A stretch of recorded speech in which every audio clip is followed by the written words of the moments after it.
Amal itu dibagi. Ada amal zahir, sholat, zikir, sholawat, itu amal zahir. Berbagi, berdonasi, itu amal zahir. Tapi amal zahir ini bukanlah yang awal. Yang awal itu adalah qalbu. Karena itulah yang dipandang oleh Allah. Yang lain cuma diawasi, tapi yang dipandang Allah hanyalah qalbu. Assalatu wassalamu alaika ya sayyidana ya Rasulullah, sahibul bait, ayah bunda yang dimuliakan Allah, dan saudara-saudariku, ikhwan akhwatku, para santri, dan juga beliau nih. Maaf nih, kita duduk di atas nih, Bapak ya. Ya, Bapak ya, alhamdulillah. Ada ayat yang favorit saya ulang-ulang selama maulid. Ayatnya sudah sering kita baca, terutama sholat subuh. Surah Al-Insyirah. Alam nashrah laka sadrak.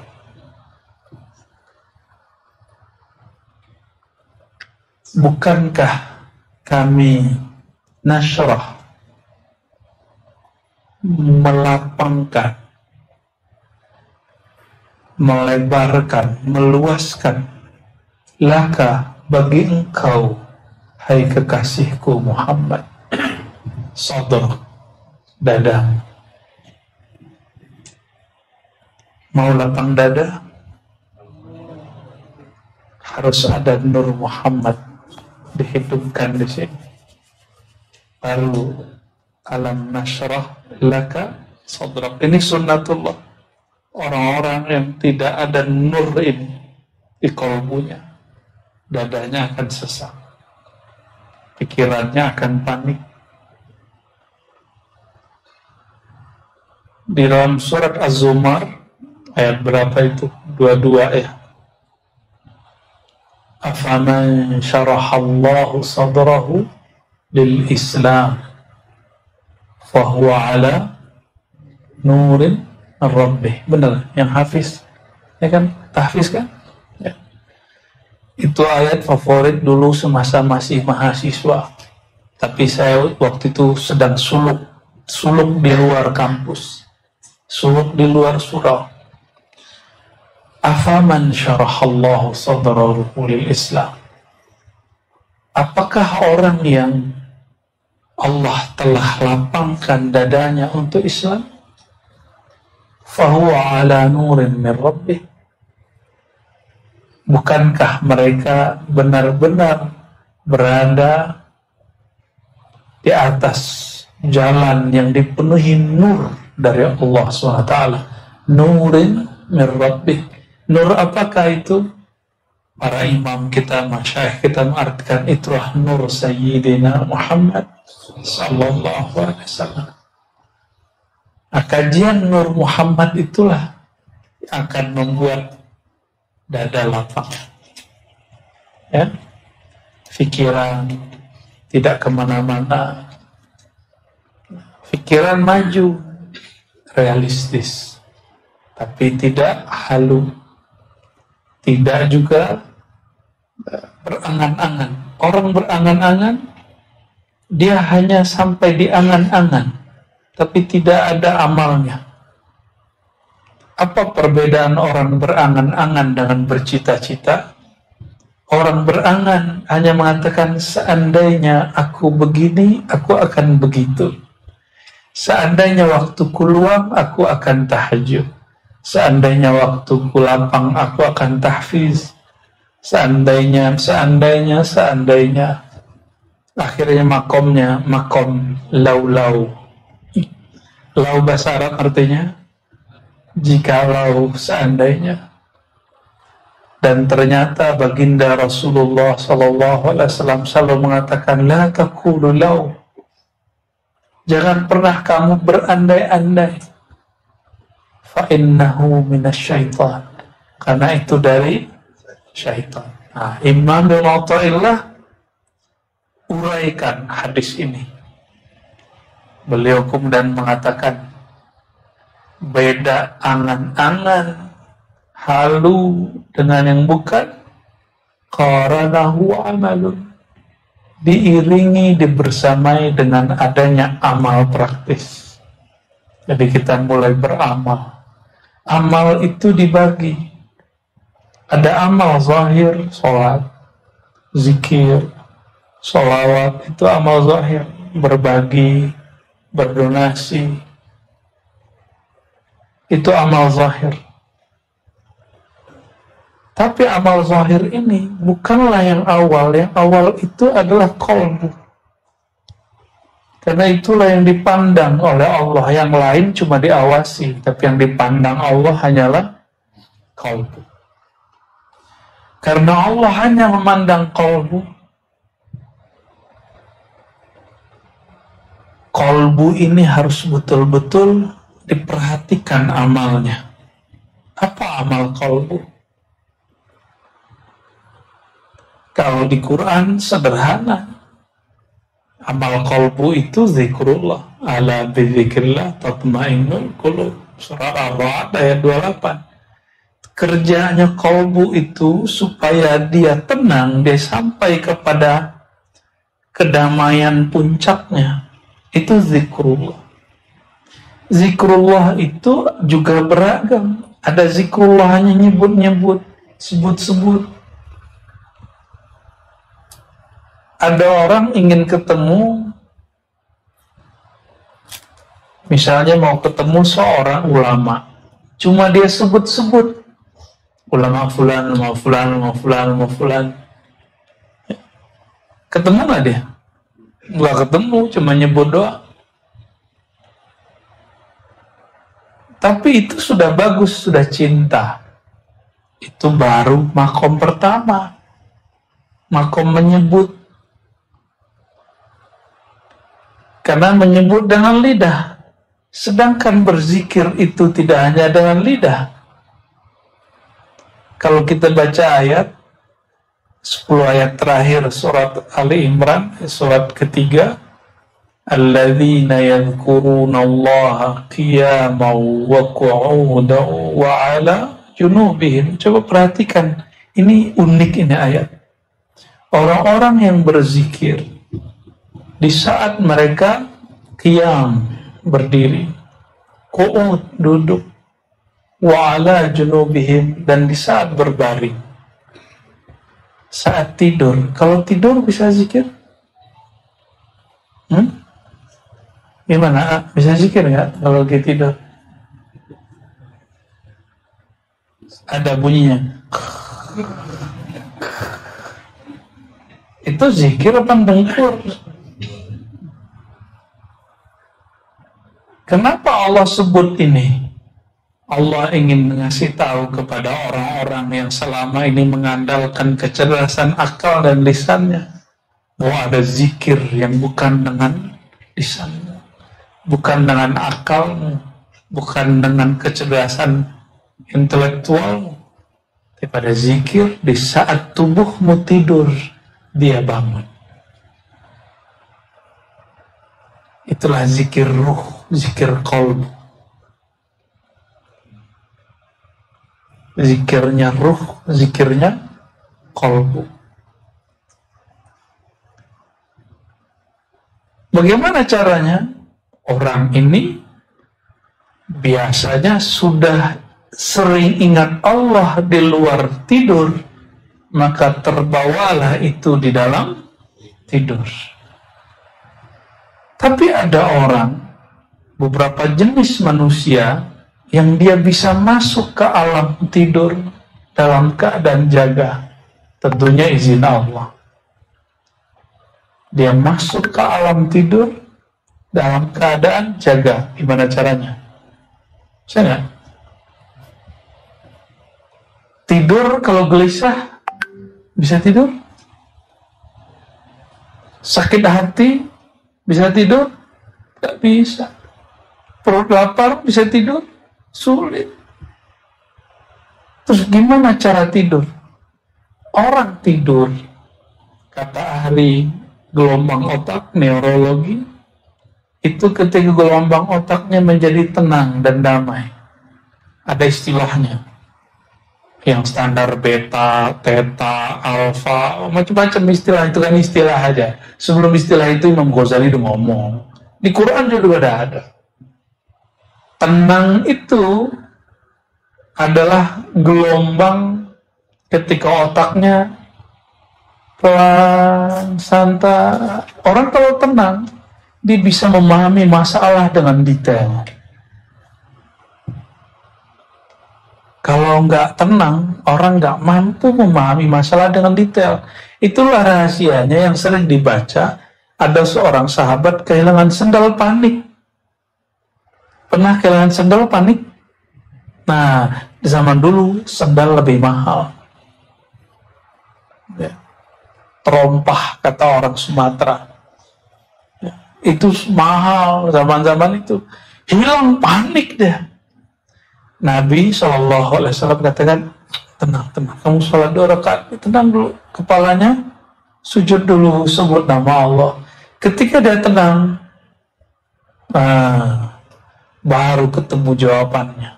Inilah sejarahnya menemukan barang di dalam sholat. Ya, ini Nabi yang ngajarin loh. Tenang itu akan membuat, bukan kita yang mengingat, Allah kasih hantar. Allah yang menghantarkan itu. Karena itu memori sendiri. Saya dulu menemani 2 orang yang saya hormati pergi umroh 2013. Jadi kita masuk satu pintunya Masjid Nabawi ini banyak, pagarnya juga banyak. Masuk aja. Udah asik berindu sama Rasulullah. Lupa ketika keluar, tadi pintu yang mana ya? Tadi pagar yang mana ya? Gerbang yang mana? Mutarlah 1 jam. Umur saya masih muda, udah pegal, apalagi yang sudah tua, di atas 60. Mereka berdebat lah. Sebelah kanan, nanti orang enggak seperti kiri, saya ngikut aja. Maklum anak muda, ngikut aja. Adab kita nggak mana-mana.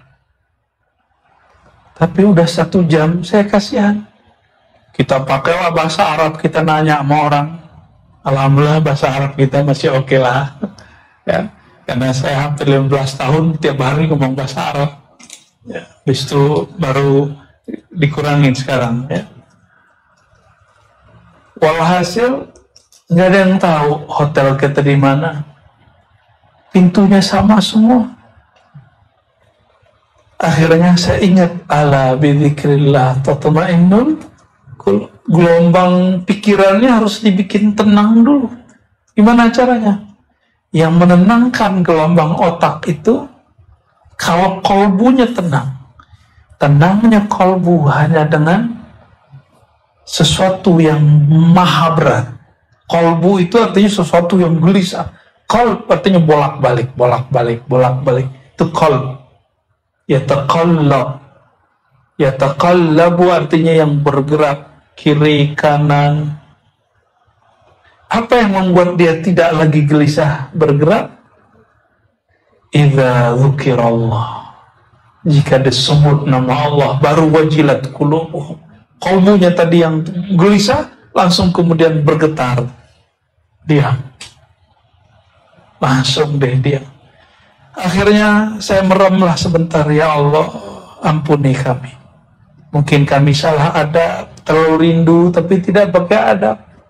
Ada orang rindu tapi tidak menggunakan adab. Nah, saya zikir, selawat, menyapa Rasulullah SAW. Wahai baginda Rasulullah, saya khidmat kedua orang yang senior ini. Apa kata mereka, saya ikut. Tapi kasihan, kaki mereka sudah capek. Udah gitu dong. Saya nggak minta tunjuk jalan, kan nggak lucu juga minta tunjuk jalan sama Rasulullah. Jalan fisik. Kalau jalan dunia akhirat, bolehlah yang besar. Kalau cuma itu, malu saya minta kepada Rasulullah. Cuma begitu aja mengeluh. Zikir kolbu jalan, nyebut nama Allah. Allah. Tahu-tahu ada angka muncul. Muncul angka, itu nomor gerbangnya. Akhirnya saya bilang, udah tenang Pak. Tenang dulu, ikutin saya gitu. Yang bisa bahasa Arab kan saya gitu, belagu. Biar tenang. Oke. Kita cari nomor angka itu. Pas ketemu, langsung saya lihat cuma beberapa jalan depan, cuma beberapa meter ke depan. Hotelnya dekat. Itu apa maknanya? Gelombang kolbu, gelombang otak itu dipengaruhi oleh nama Allah yang masuk ke dalam. Ya. Jadi teman-teman, saudara-saudariku yang mulakan Allah, apabila ingin dada ini lapang, mulailah tenangkan dulu sentralnya dada. Sentralnya dada adalah kolbu. Dan ini mesti diambil dari ahlinya. Itu ahli zikir yang ruhaninya terhubung kepada ruhani Rasulullah Sallallahu Alaihi Wasallam. Nah, dalam hal ini Allah kemudian memberi kabar kepada baginda Nabi Muhammad SAW, alam nashrah laka sadr. Bukankah kami lapangkan dadamu? Wa wada'na anka wizrak. Kami telah lepaskan, tanggalkan wizrak. Wizrak itu bebanmu. Maka orang-orang seberat apapun hidupnya di dunia, jika ada nur Sayyidina Muhammad SAW dalam dirinya, maka beban itu terasa ringan. Ada nggak orang yang bebannya lebih berat dari baginda Nabi Muhammad SAW? Tidak ada. Tapi beliau merasa ringan. Kenapa? Allah yang angkat. Bagian penting di bagian ini. Wa rafa'na laka dzikrak. Ini yang sering saya baca. Rafa'na, kami angkat, laka, bagimu, hai kekasihku Muhammad, dzikrak, sebutan namamu. Menyebut Nabi, ada orang kenal tadi, ada yang cuma menyebut nama. Maka zikir yang level 2 setelah menyebut adalah mengenal. Kenal dulu, baru dekat. Ini belum dekat nih. Maka ma'rifat itu baru awal dari kedekatan. Jadi hati-hati. Siapapun di sana, di luar sana, di sini, yang sedang dapat anugerah ma'rifat, itu baru awal dari kedekatan. Kita kalau kenalan nama orang, aku Ar-Razi, kamu Fulan, gitu ya. Itu baru awal kan? Jangan bangga dulu. Itu baru awal. Baru awal. Maka nanti harus berkelanjutan. Harus mempelajari. Ya. Kita kalau senang seseorang, kita pelajari sifatnya, kita pelajari pola hidupnya. Ini yang senang futsal. Senang futsal nggak? Senang. Ya, Nabi nggak pernah main futsal. Gimana tuh? Ya. Ya. Main futsal. Kalau sudah senang main futsal, senang nonton bola otomatis. Ini enggak? Oh, nangislah kawan. Ya. Karena yang kalah kemarin siapa? Yang dielu-elukan itu siapa? Maroko, ya. Yang dielu-elukan kalah, nangis. Nangis lagi nonton bola. Ya salam.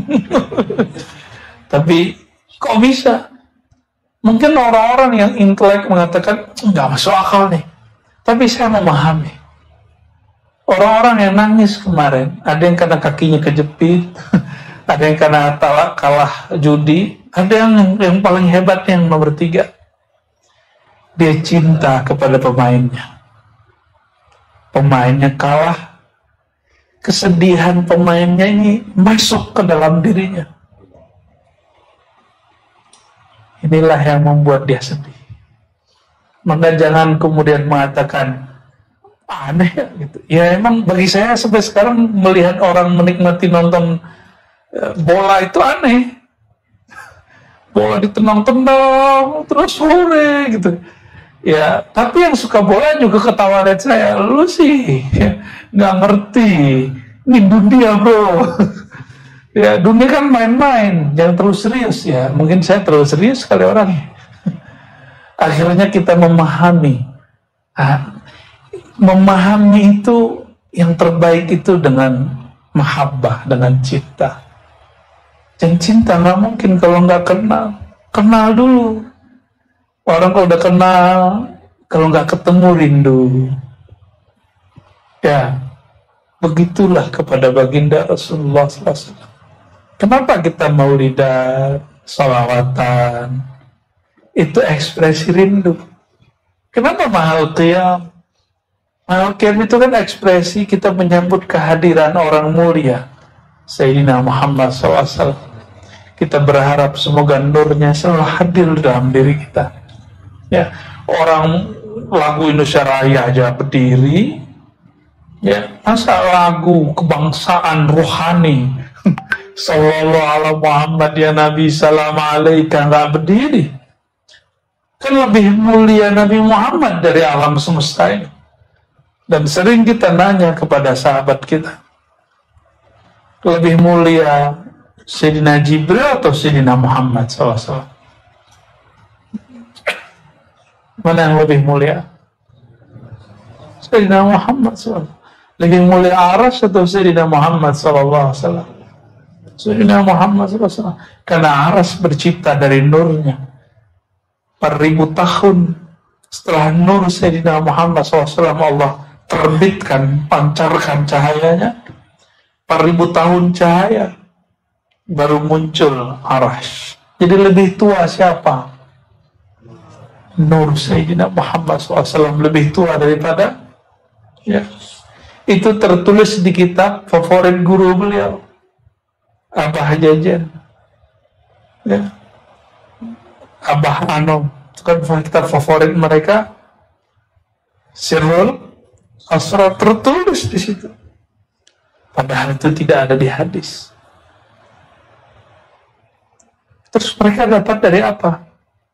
Itulah ilham Rabbani. Bagi yang nggak percaya nggak ada masalah. Yang penting jangan ingkar aja udah. Ingkar qata'at ankal barakah. Keberkahan ilmu itu hilang dari kita. Jadi kalau nggak percaya kajian Nur Muhammad, diem aja, katakan saya nggak ngerti. Ahsan, itu lebih baik. Wa rafa'na laka dzikrak.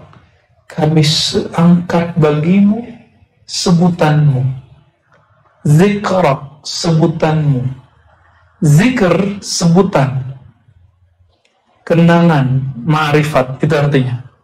Dan yang puncak zikir itu hudur wal qurb. Hadir rasanya. Dekat terasa. Berapa macam? Sebut.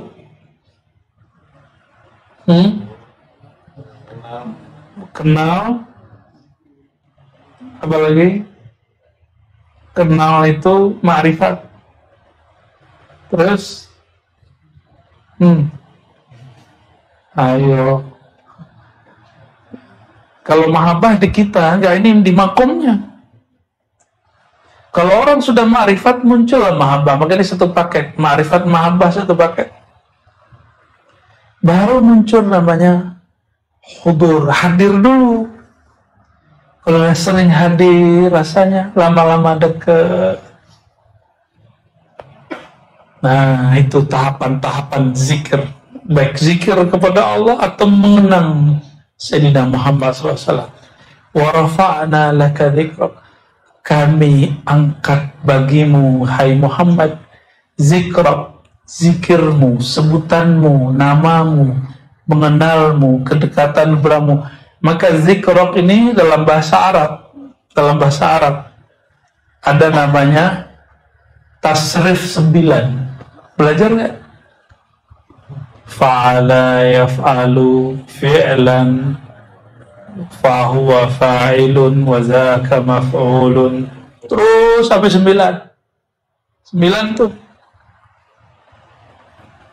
Ternyata ilmu tasrif ini bisa menjelaskan siapakah zikrah. Kami angkat bagimu zikrah. Zikr pertama zikirnya diangkat. Maka doa nggak ada Nabi Muhammad SAW di dalam doa tidak diangkat.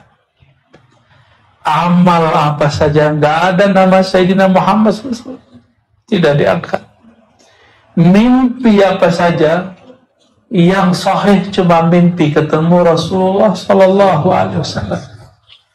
Pengalaman rohani apa saja semuanya batil kalau tidak ada simbol-simbol kenabian Nabi Muhammad SAW.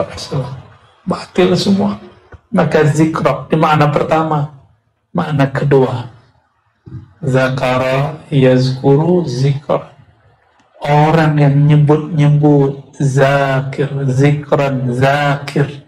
Orang yang nyebut-nyebut, yang mengingat-ingat, yang mengenang-mengenang, yang berusaha menghadirkan, merasakan dekat. Itulah isi amalan maulid.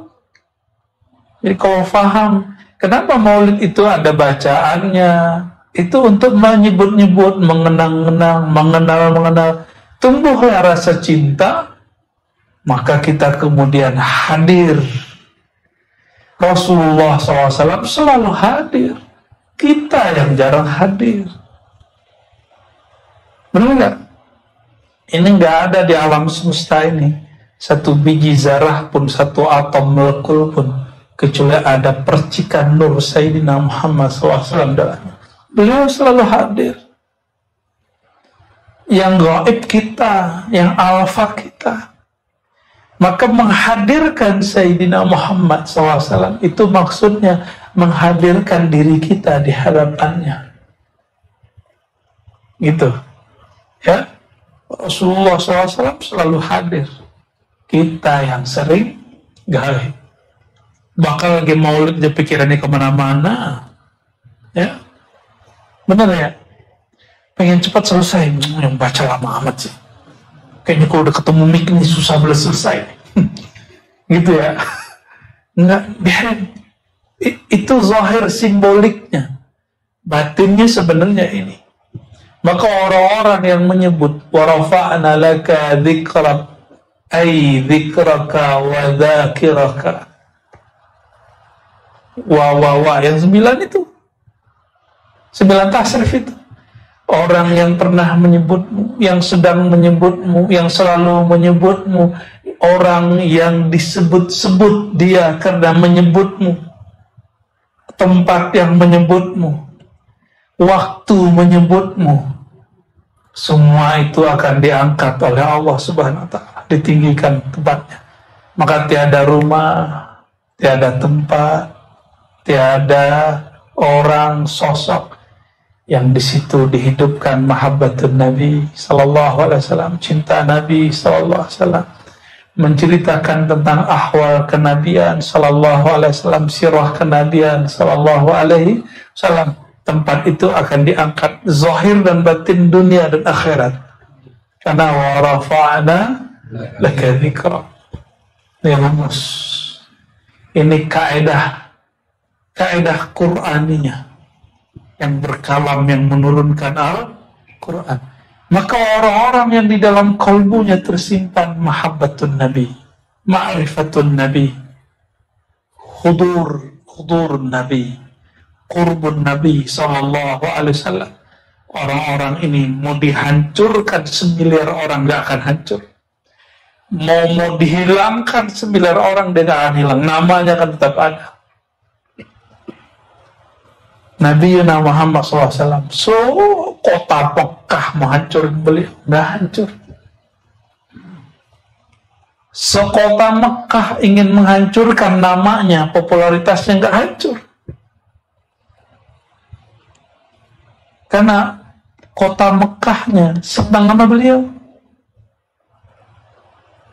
Kota Mekahnya senang, cuma yang tinggal, nah ini manusia-manusia yang ingkar.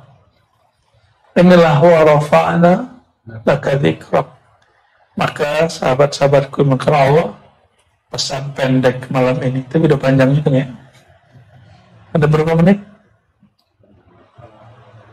Ya, 30 menit selesai kita. Jika ingin diangkat Allah di dunia dan akhirat, yang penting itu diangkat, bertemu Rasulullah SAW, bersama Rasulullah SAW. Itu yang paling penting, bukan terkenal di dunia. Maka hidupkanlah nama beliau Sallallahu Alaihi Wasallam, besarkan namanya, jangan salah-salah kawan tentang beliau. Hari ini saya sedih, banyak ustadz kemudian mengatakan Nabi Muhammad SAW dulu sesat. Di Bandung nih. Wawajadaka dhallan fahada, surat Ad-Duha, kan surat sebelumnya, sebelum Alam Nashrah. Kami dapati engkau dulu sesat, lalu kami beri engkau petunjuk. Sesat untuk kata Nabi itu bukan sesat untuk kata engkau. Makanya ulama tidak satu pun mengatakan, ulama loh ya, kecuali yang bukan ulama, tidak ada satu pun yang mengatakan Nabi sabaqat huddalalah, Nabi pernah sesat. Gak ada, kecuali dia di luar ahlus sunnah wal jamaah. Kita ahlus sunnah clear, Rasulullah SAW ma'sum. Apa arti ma'sum? Dijaga sebelum beliau bertugas sebagai Rasul ataupun setelah. Itu clear ya. Rasulullah SAW, siapa saja namanya ada di kalbunya, ada di rumahnya, semua ya, maka tempat itu orangnya, pengamalnya yang Allah angkat. Ada yang diangkat di dunia dan akhirat, ada yang cuma di akhirat, ada yang cuma diangkat di dunia. Ingin terkenal lewat salawat, Allah kasih. Ingin dapat duit pakai salawat, Allah kasih, silakan. Tapi di akhirat nggak dapat. Minta apa di dunia? Minta Alphard di dunia. Minta apa? Robicon. Minta apa di dunia? Pakai salawat. Nggak ada ceritanya orang minta dengan nama Rasulullah pasti diangkat. Wa rafa'na laka, ini dalilnya. Apapun yang diminta dengan namanya, maka tidak ada yang tertolak. Begitu kan yang kita baca dalam syair-syair madaih nabawiyah. Ayatnya ini. Maka teman-temanku, sahabat-sahabatku kalau Allah, PR kita ke depan adalah membesarkan Sayyidina Muhammad SAW. Di luar sana mungkin banyak yang ngaku lebih sunnah dari kita, biarin. Nabi SAW tidak butuh pengakuan-pengakuan. Beliau hanya memperhatikan gerak kalbu kita. Ya, karena beliau ahlul qulub, sayyidu ahlil qulub. Beliau adalah baginda penghulu ahli kalbu. Semoga kalbu kita malam ini dipenuhi oleh Allah Subhanahu wa Ta'ala dengan nama beliau Sayyidina Muhammad sallallahu alaihi wasallam.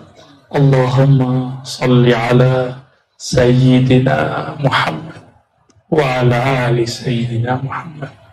Barangkali itu yang dapat saya sampaikan. Semoga Allah berkahi majelis kita, Allah berkahi siapapun yang hadir, yang mendengarkan, siapapun yang berjasa, yang mempunyai andil untuk kegiatan kita semua. Barakallahu fikum, subhanakallahumma wa bihamdika, asyhadu an la ilaha illa anta, astaghfiruka wa atubu ilaik. Assalamualaikum warahmatullahi wabarakatuh. Rasa itu bahasa Arabnya zauq. Zauq itu bukan Tuhan. Dia ciptaan Allah yang menghubungkan kita dengan Allah. Ibu punya pasangan, punya anak, punya teman yang menghubungkan dengan mereka, itu rasa. Benar gak? Kenapa kita kangen ingin ke suatu tempat? Karena ada rasa yang terikat di sana. Kenapa kita merindukan satu sosok? Karena ada rasa. Dan rindu kepada sosok yang disebut Sayyidina Muhammad SAW itu tidak akan pernah habis. Rasa itu nikmat yang turun, dia seperti rezeki batin. Namun yang perlu diketahui, karena ini rezeki, ini milik Allah, suka-suka Allah dong mau turunkan kapan. Kenapa rasa zikir tidak selalu Allah beri? Karena Allah ingin mengatakan, wahai hambaku, fokuslah pada zikirmu, jangan fokus pada rasamu. Hilangkanlah dirimu, maka rasa itu akan tumbuh. Rasa apa? Merasakan tidak merasakan itu juga rasa. Maka Imam Ibn Arabi menyebutkan ada bab khusyuk, ada meninggalkan khusyuk. Jadi kiai-kiai itu sebelum dia menjadi mursyid ilmu rohani, mereka mabuk kalau sholat itu gak ketahuan sama orang. Tapi ketika Allah ambil itu semua, Allah naikkan dia ke makam yang lebih, gak boleh dia mengalami itu. Saya punya kakek guru namanya Syekh Abuya Qasim Al-Khalidi An-Naqsyabandi. Beliau dulu diminta untuk mimpin sholat Jumat. Takbirlah dengan rasa tadi. Apa yang terjadi? Dia asik dengan rasa itu. Jamaah berdiri 15 menit, Allahu Akbar, Fatihah belum kunjung dibaca, dia masih Allah. Itulah ahwal yang terjadi dulu pada Sayyidina Abu Bakar As-Siddiq. Tapi beliau lebih kuat, maka ketika belum merasakan itu masih sanggup baca Al-Fatihah, tapi suaranya serak-serak basah. Ternyata itulah suara terindah, kata Rasulullah SAW. Suara terindah itu suara yang takut kepada Allah Subhanahu wa ta'ala. Orang yang kenal Allah, dia terikat hatinya kepada Allah, suaranya indah. Sedangkan yang merdu, bedakan yang merdu dengan yang indah. Yang merdu banyak. Kalau orang Bandung, bandnya juga banyak banget, ya. Bener ya? Bandnya banyak sekali, grup-grup bandnya itu. Penyanyi-penyanyi rata-rata dari Bandung. Tapi yang indah itu nama Allah, Jamal. Dan itu nama baginda Nabi Muhammad SAW. Jadi jangan sembahlah rasa, sembahlah yang memberi rasa. Ya, tetap zikir. Ini yang dikatakan Imam Athaillah Iskandari. Karena Allah tahu engkau nafsunya ingin memburu rasa, maka Allah jauhkan rasa itu. Tapi ketika Allah sudah melihat engkau tidak lagi mencari rasa, rasa dikasih kita nggak ngelirik, dicuek aja. Karena kita sudah melihat sumber rasa, Allah Subhanahu wa ta'ala. Jadi fokus di la ilaha illallah, ya. Jangan lupa sholawatnya, karena la ilaha illallah itu energinya kuat. Langit bumi penyangganya la ilaha illallah. Maka orang baca la ilaha tidak sholawat oleng, mesti bersolawat. Karena kita kenal la ilaha illallah berkat Rasulullah SAW. Bedakan salah dengan durhaka. Salah berdosa dengan durhaka itu lain. Durhaka itu awalnya fasik, ujungnya kafir. Itu iblis. Tapi kalau salah, itu sifat kita, sifat saya, dan semua yang hadir ini pasti banyak salah, banyak dosa. Ya. Kita ini tanpa iblis sudah ada salah. Apa kata Imam Mu'tazilah? Wujuduka dzanbun.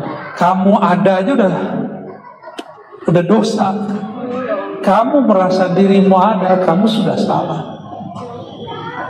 Itu kalam Imam Mu'tazilah sekadar. Jadi dalam diri itu ada struktur, ada tubuh, ada akal, ada qalbu, ada nafs, ada jiwa. Jiwa ini nafs, dia yang punya ambisi, nggak perlu ada setan. Nafs ini sebenarnya dulu dari nur Sayyidina Muhammad SAW, lalu dibalut dengan cahaya, Allah celupkan ke dalam lembah syahwat. Jadi di alam sana, sebelum ada alam ini, ada namanya lembah syahwat. Syahwat itu bahasa Arab artinya keinginan rendahan, bukan hanya seksual. Semua keinginan duniawi, udah punya duit, pengen duit lagi, udah punya jabatan, pengen naik lagi, udah populer, pengen populer lagi, udah berkuasa, ingin kuasa lagi, itu namanya syahwat. Ya, udah mandang sekali, pengen mandang lagi, ya. Itu namanya syahwat. Syahwat itu syaha yashhu, yashtahi, ishtaha, yashtahi. Berkehendak tapi hendaknya rendah, karena kiblatnya nafs, bukan ruh. Jadi syahwat itu terbagi dua. Ada syahwat nafsiyah, dia mengikuti celupan tadi. Karena celupan itu ada pada diri saya, ada pada Pak Polisi, Pak Darwan. Bener ya. Terima kasih tadi udah ngawal saya. Barakallahu fikum. Ketika Allah telah celupkan, maka itu nempel. Ini yang masukkan ke tubuh ini. Maka jika kita salah berdosa, gak usah salahkan iblis. Masih ingat Nabi Adam? Ini kajian saya awal-awal waktu pandemi. Setelah beliau terusir dari surga, kampung kita surga, masuk ke bumi ini tidak ada apa-apa, cuma ada tumbuhan, pohon, daun-daunan. Apa kata Sayyidina Adam? Rabbana zalamna. Ya Rabb, yang salah kami. Dia nggak salahkan iblis. Ya Rabb, yang salah saya. Adam, dia tidak salahkan Sayyidatuna Hawa. Maka hadis yang menyebutkan laula Hawa ma'asat imra'ah ala zawjiha, itu hadis diperdebatkan maknanya, walaupun secara lokalitasnya bagus. Kalau bukanlah karena Hawa, maka seorang istri tidak akan berkhianat, berdurhaka kepada suaminya. Itu hadis banyak ulama kita mempersoalkan karena dia dari Israiliyat. Bukan karena itu, bukan karena si Hawa juga. Di dalam ini ada lembah, bekas-bekas lembah itu. Itulah sebabnya selevel Rasulullah masih istighfar. Masih istighfar. Istighfar Nabi bukan dari syahwat, lembah syahwat. Ada lagi namanya keinginan rohani. Keinginan ruhiyah. Nabi pun istighfar, Pak. Takut Nabi salah adab, maka Nabi sering ngomong, ya Rabb, ya baik. Ketika ada azan, ada doa. Apa doanya? Allahumma rabba hadhi da'watin wa salatul qiyamati sayyidina Muhammadanil wasilah. Wasilah, kata beliau, ini adab Nabi Muhammad SAW. Wa arju, aku berharap wasilah itu adalah aku, adalah untukku. Padahal itu beliau, tapi beliau beradab karena sesekali beliau mengatakan ana al-fatih. Nabi itu kalau lagi rohaninya memuncak, maka beliau keluarkan kalam-kalam yang tegas. Akulah sang pembuka syafaat. Itu surga neraka tidak aku, tidak ada, aku tidak dibuka. Itu ngomong begitu kalau nggak lagi memuncak ruhnya, Nabi akan ngomong begitu. Rasulullah ketika ruhnya lagi naik, apa kata beliau? Itu Ibrahim, itu Adam, itu Isa, itu Musa, semuanya minta izin kepadaku, baru boleh kasih syafaat. Kalau nggak beliau lagi naik rohaninya, nggak mungkin beliau kalau begitu. Ya. Maka beliau istighfar. Istighfarnya Nabi bukan dari dosa. Istighfarnya Nabi dari merasa kurang adab. Padahal apapun yang Nabi lakukan semuanya beradab, benar nggak? Jadi itu Pak, karena di dalam diri kita ada celupan dulu. Jadi nggak perlu salahkan iblis Pak. Siapa yang menyalahkan iblis, dia adalah saudaranya iblis. Apalagi yang kenal sama iblis, apalagi yang mengiblis-ibliskan orang yang nggak paham sama dia. Kan lagi rame tuh bupati mengiblis-ibliskan orang. Saya agak gregetan itu ya. Ternyata sudah punya teman dia. Ya. Mohon maaf, serius. Dalam adab kerohanian tidak boleh mengiblis-ibliskan orang, itu nggak boleh. Tegur-tegur aja. Apalagi ngancam-ngancam mau pindah ke negara lain. Itu kan sama kayak orang tengkar suami istri, yaudah saya punya cari laki yang lain aja deh gitu. Sama kayak gitu. Itu berarti udah gak cinta tuh. Ya, berarti udah mulai retak gitu. Berarti hubnya agak perlu diperbaiki. Ya, hubbul watan, cinta ke dalam negeri sendiri. Ya. Allahumma sholli ala sayyidina Muhammad. Jadi